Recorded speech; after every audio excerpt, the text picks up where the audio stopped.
Hello everyone, it is the middle of May and I have spent the winter coming up with something helpful for everyone who is planning summer adventures. I'm calling it the Adventure Otaku 11 Rules for Outdoor Adventures. Let's go.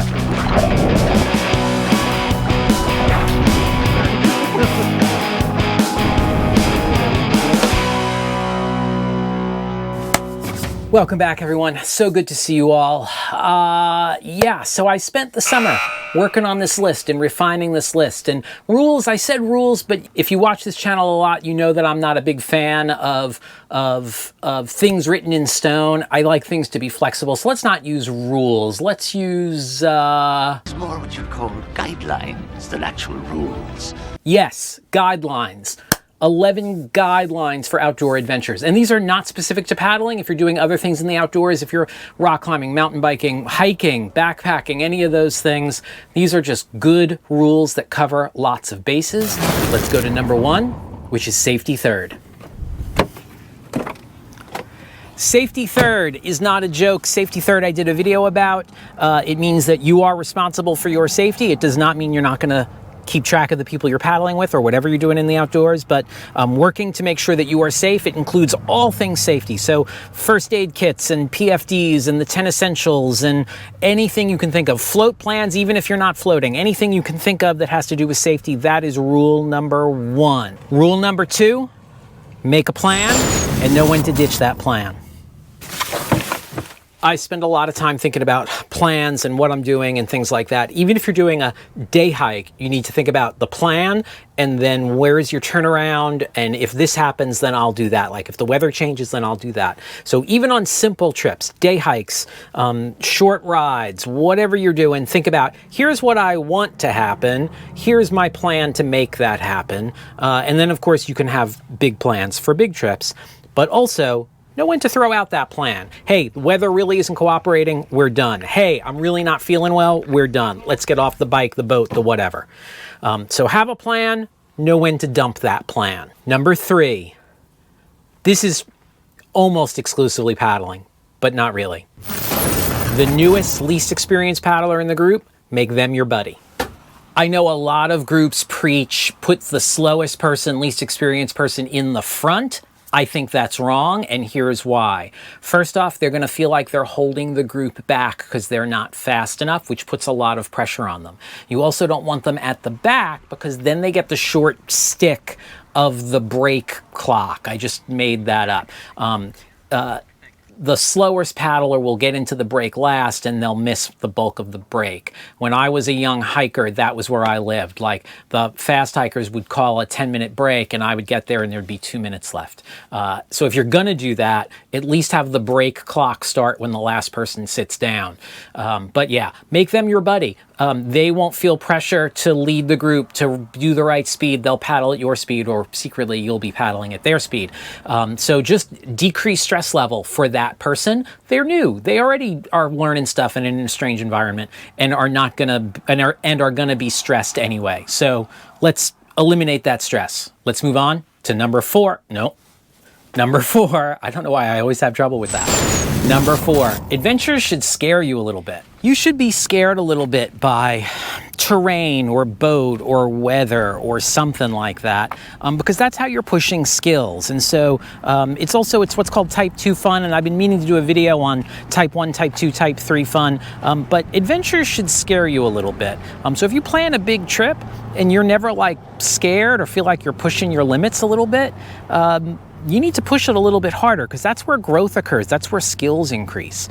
So push yourself a little bit, but don't forget rule number 1, safety third. Make sure you're in a safe situation and you can get back okay. Number 5, this one is super important and no one does it. Number 5, debrief your adventure. Debriefing your adventure is something we do at the professional level that never occurs at the personal level, even when professionals are doing personal trips together. Take 5 minutes, stand in a circle around your vehicles at the trailhead and talk about, hey, what worked, what didn't work, what will we do better next time, what did we plan on doing this time that we didn't make happen. Just learning from the experience and what happened. We don't do this nearly enough in the outdoors. We do it when things go wrong at the professional level, but rarely do we get together and talk about what went right. And there's learning in both of those things. Lots of learning in both of those things. Number 6, pack some luxuries. Yeah, pack some luxuries. Yes, pack some luxuries. So when I did, not the last Prince William Sound trip, but the last one before that, I packed in an actual rocks glass for whiskey. And then one day as we were paddling, I grabbed some glacier ice and made myself a whiskey on the rocks with 1,000-year-old ice. Honestly, the ice wasn't any different, but it was really nice. It was a nice experience, and I'll always have that experience, and it was really cool. Another good way to pack in a luxury is make sure you're sleeping well. If you're not sleeping well on whatever adventures you're doing, you're not performing well, and you're certainly not having fun. So figure out what a good luxury thing for you is, and pack that along. It's worth the wait. Unless your luxury item is like blacksmithing tools, don't pack in an anvil. Number 7 is invest in great weather gear. I got to go back to the back of the van for this one. Okay, this one, man, this whole dry bag, ooh, the camera's gonna fall when I do this. Yeah, there it goes. This whole dry bag is filled with really high-end weather gear, except that it's got so many miles on it, it's not that high-end. My dry suit is in here, my fowlies are in here, rain gear is in here, and here is why. Yes, part of it is that I really like adventuring when the weather is bad because there's no one else out there, and it's exciting, and it gets us to Type 2 fun. Again, we're going to talk about Type 2 fun at some point. But the really great thing is you'll get more comfortable playing and working in the outdoors when the weather isn't great, and this will make it a whole lot easier. And a good rain hat or a wool hat or a toque if you're from Canada will just change your life and make things even better. In fact, at the end of my last Prince William Sound trip, there's a shot of me wearing 2 hats, but I learned that from an older paddler who never took hats off. He just put hats on. And one day I realized, I said, "Red, you're wearing 4 hats." And he was like, "Yeah, but I'm warm and I'm comfortable." So, you know, they say there's no bad weather, just bad weather gear. Next one, number 9, even on day trips, pack a first aid kit and whatever else you need for when things go wrong.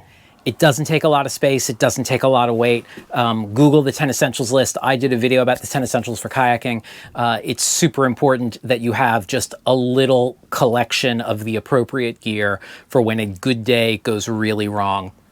I had a 3-hour hike in the Wilson Creek area of Western North Carolina that the maps were so bad that it became like a 5.5-hour hike and dramatically changed our plan for the rest of the day. And as we were hiking, I was thinking, yeah, I've got a headlamp, I've got some extra layers, I've got some extra calories. I didn't really think about it beforehand to make sure I had all that stuff, and I would have been a lot happier if I had.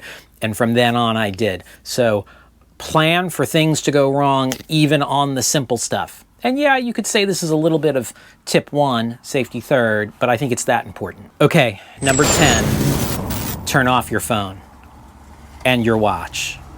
And here's why. Okay, there are 2 parts to this. The first is I want your phone turned off and put away. The simplest reason is so that you're not getting text messages and voicemails and stuff like that while you're adventuring in the outdoors, which is a great time to disconnect. All the research that talks about the benefits of doing stuff in the outdoors, it gets negated when you start looking at your phone. The other part of this is safety, again, is that when the poo hits the fan, I want your phone to have a full charge and not have gotten wet or crushed or whatever. I put my phone in a waterproof, crush-proof case. It goes in the bottom of a dry bag or the bottom of a backpack. The third reason is skills-based, is get good at figuring out how fast you're going and how long it takes you to cover distance. We rely on digital devices too much to do that for us, and we need to get better at doing that with just a wristwatch. You are wearing a wristwatch, right? With just a wristwatch and figuring out how far we've gone and how long it takes us to cover that distance. It's an amazing skill to have, but it takes practice, and you'll never get it if you're constantly looking at your phone while you're hiking to get your speed, your distance, how far to the next waypoint, all those things. Build that skill, and the only way to do that is to turn off your phone. Okay, time for bonus number 11. I'm back where I started. Okay, bonus number 11, if I counted right, which I don't think I did. Number 11 is an amateur practices it until they do it right. A professional practices until they can't do it wrong, which means it's also the Carnegie Hall rule. How do I get to Carnegie Hall? Practice, practice, practice, right? I spend a lot of time just practicing my skills. Even on stuff I've been doing forever, I'm always looking for better ways to do them. And you've got to do that, whatever your outdoor thing is. You can always get better, right? So practice it until you can't do it wrong. That's also a really good rule for the forward stroke kayakers and the roll kayakers. Both of those are things that I practice as much as I can. Okay, that was 10 with maybe a bonus, things to help you. Guidelines to help you have better adventures this summer and then into the fall. Or if you're like me, all year long. I adventure all year long, and you can too, but a lot of people prefer it in the warm months. So if you enjoyed this, if this was helpful to you, do me a favor, hit like, hit subscribe. You can buy me a coffee on Coffee, links down below. Books are available on Amazon to help you get all those skills that you need to have amazing adventures. I'll see you outside.